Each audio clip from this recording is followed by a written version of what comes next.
Welcome back. This is a ridiculous board, and this was all in February. This isn't just like a top like 9 albums of like the year so far. This is just February. February of 2024 for me is probably going to go down as one of my favorite months of this year and maybe of this decade, but we're going to just go through these albums very quick cuz look how much we have to talk about. So, there's going to be albums on here I've talked about before in previous videos, but this also gives me an opportunity to talk about albums that I have not been able to discuss on the channel yet.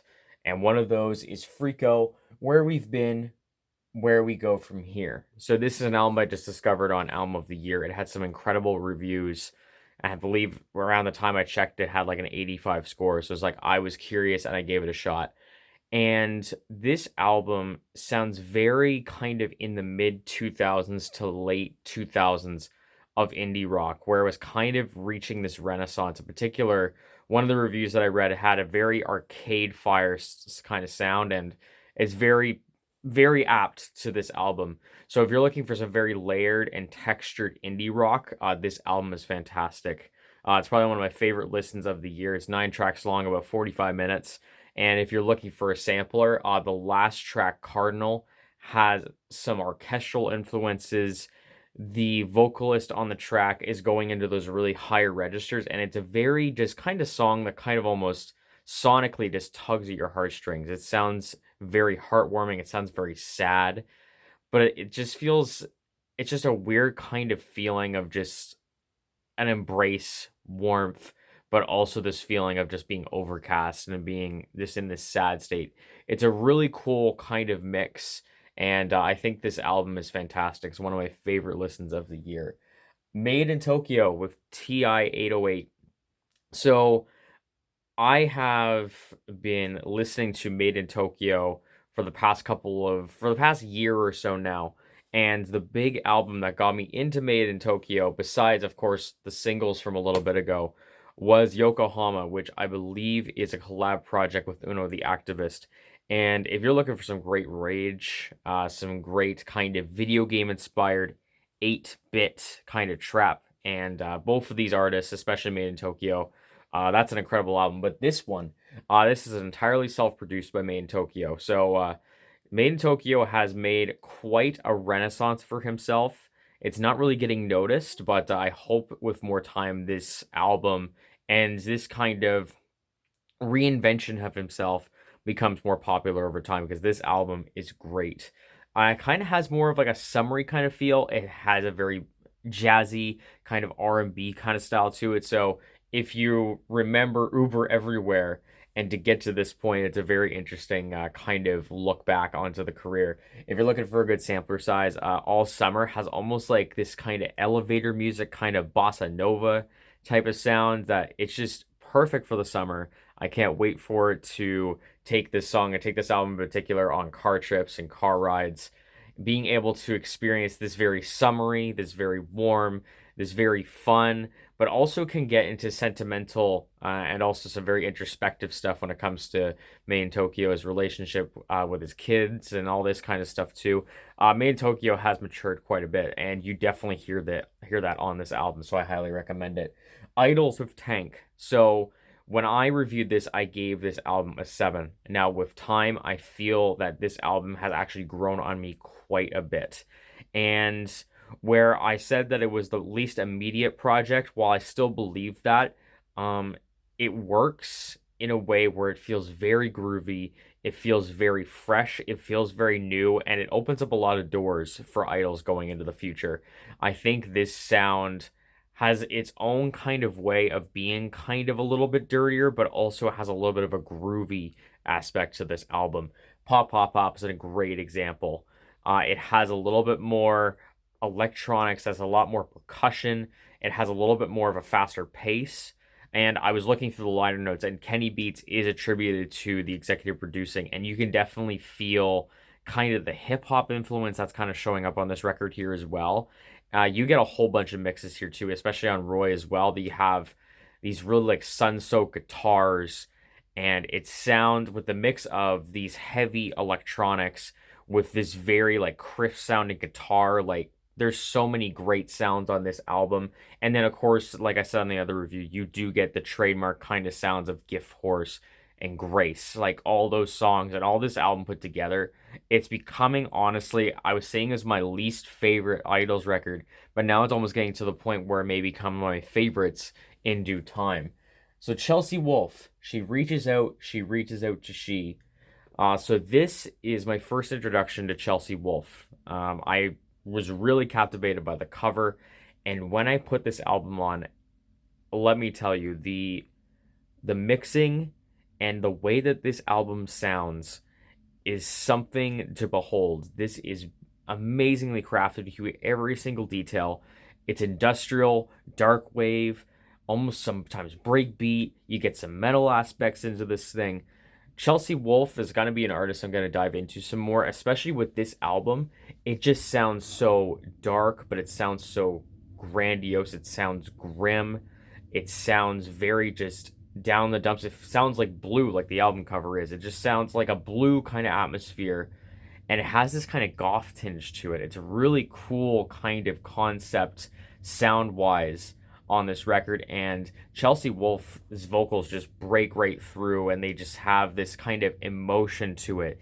They have this kind of, again, like gothy kind of feel to it, and it's a really cool album to experience. I know it may not be in the elements of some of my audience here, but I really recommend it. And Whispers in the Echo Chamber, it's the title track, or not the title track, but the intro track.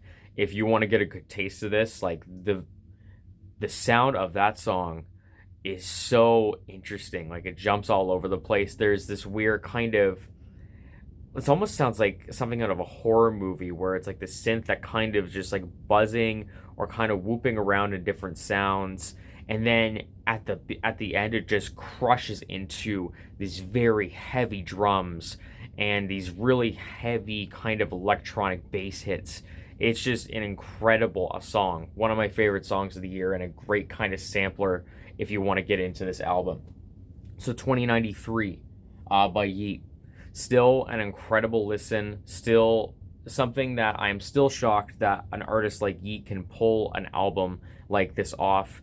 An album that is an hour and 10 minutes long, to make it engaging, to make it interesting, to make it varied throughout its entire listen.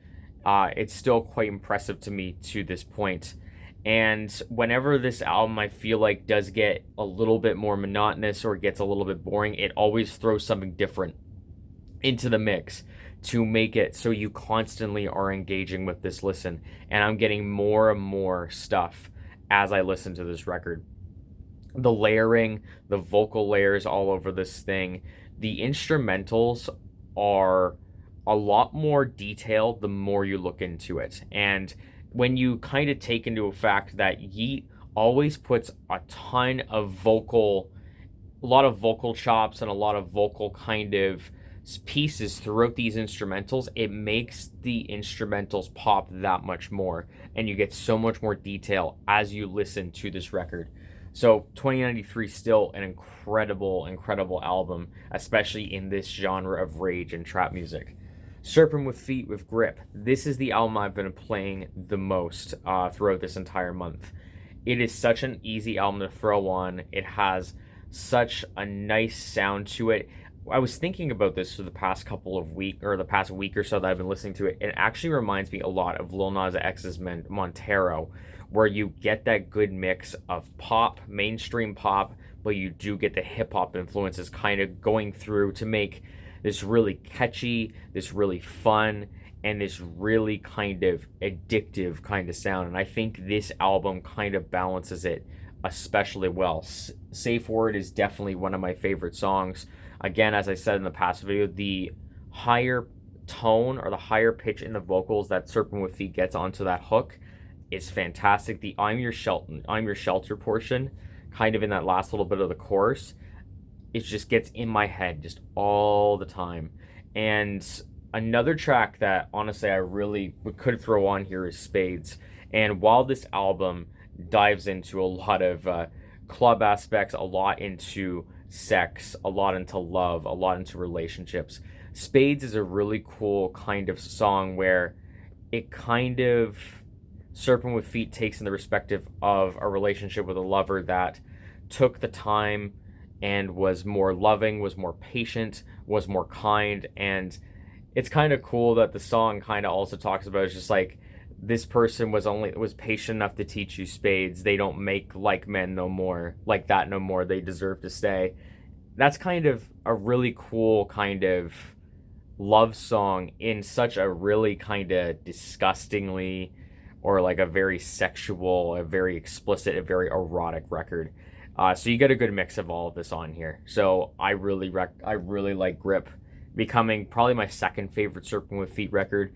I'm probably gonna making a video on Soil very soon because I just re-listened to that as well. Brittany Howard with What Now. What I can say about this album is that it is very much a tried and true soul record. And Brittany Howard, it was the former frontman of Alabama Shake, or front woman of Alabama Shakes, and she has an incredible voice, and that voice carries through so many of these songs to make these songs dynamic. They make them interesting. They make them beautiful. In particular, Samson is more of a slow burn, a little bit more of a slow, like a kind of more of a low key track.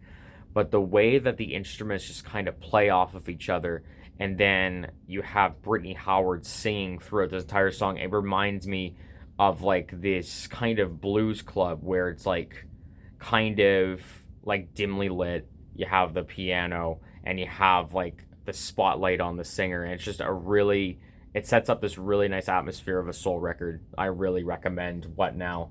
MGMT Loss of Life. This is one of my more recent listens, and I've been going back to it quite a bit. And what I can say from my last review of this is I didn't really explain the sound of this album. And while it does sound fantastic, this definitely, if I was to put a genre onto it, it's definitely a lot more rock, and it has kind of a glammy kind of sound to it. And the guitars and everything, it just kind of sounds, again, like it's one foot in the past, but one foot in the present. And I feel like with the rock kind of sound that this album goes for, it has those elements of indie rock, but then it also has those kind of elements of like the glam rock, the old school rock that just make it sound very kind of, again, very glammy, very glitzy.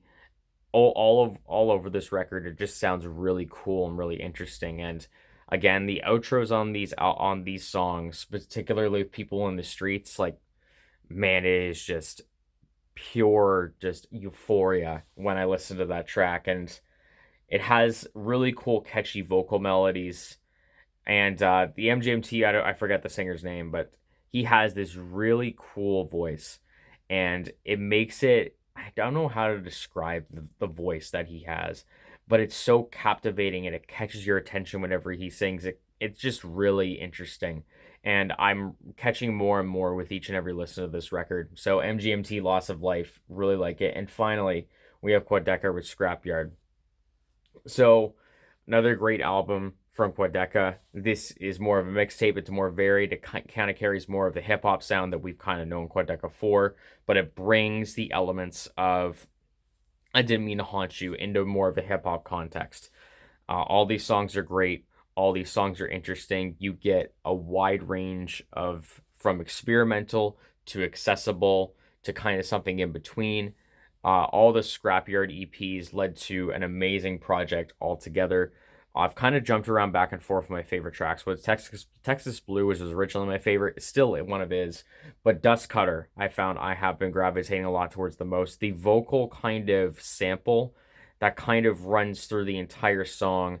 Quadeca's performance is kind of very breathy. It feels very kind of just at the end of your breath, but it just kind of, it makes these songs sound so kind of the out of this world, something very kind of shoegazy, something kind of very alternative, but it just all kind of makes actually to one of the catchier songs on this album. So I just talked through 9 albums, and that was just, again, that was just February. So I highly recommend you go listen to all of these albums, or any of these albums, like one or two, as much as you can, because February of this year has been incredible. And I'm hoping, especially with March 1st, we already have Schoolboy Q dropping on March 1st. So we have a lot coming up. So keep checking the channel. I'll be making it before the drop and aftermath, all that kind of stuff there too. But thank you for watching. I'll talk to you again soon.